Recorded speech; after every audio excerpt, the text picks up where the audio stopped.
27,000 लाडक्या बहिणींचे 1,500 कायमचे बंद होणार। लाडक्या बहिणींचा अर्ज का बाद केला? व्हिडिओतून जाणून घेऊ। लाडकी बहीण योजनेच्या लाभार्थ्यांसाठी महत्त्वाची बातमी आहे। आता लाडकी बहीण योजनेतून यवतमाळ जिल्ह्यातील 27,317 महिलांचा पत्ता कट करण्यात आला आहे। या महिलांना योजनेतून बाद करण्यात आले आहे। त्यांना आता या योजनेचा लाभ मिळणार नाही।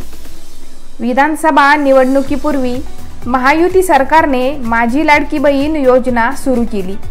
प्रति महिना 1,500 रुपये मिळण्याच्या अपेक्षेने महिलांनी अक्षरशः अर्ज खूप आले होते। जाचक अटी शिथिल करण्यात आल्याने मोठ्या प्रमाणात महिलांना योजनेचा लाभ मिळाला।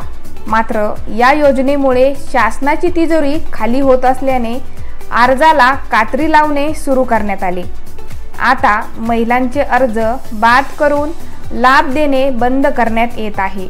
पूर्वीप्रमाणे 1,500 रुपयांचा हप्ता खात्यात जमा होत नसल्याने विचारणा करण्यासाठी तालुका व मुख्यालयी असलेल्या महिला व बाल विकास विभागाच्या कार्यालयात लाभार्थ्यांची पायपीट वाढली आहे।